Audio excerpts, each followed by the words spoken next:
earthly idea. But the problem was instead of, he started looking at his surroundings and he quit looking at the Lord.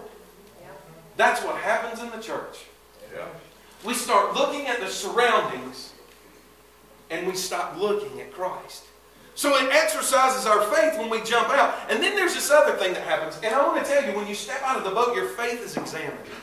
It may not be examined by... I examine my faith on my own. I don't need anybody else to examine it. But what happened that day is that Jesus reached down and he took Peter by the hand and he pulled him up and he said, "O ye of little faith." He didn't say, "O ye of no faith."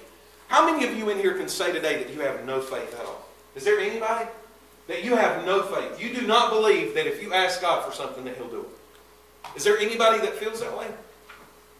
That's awesome.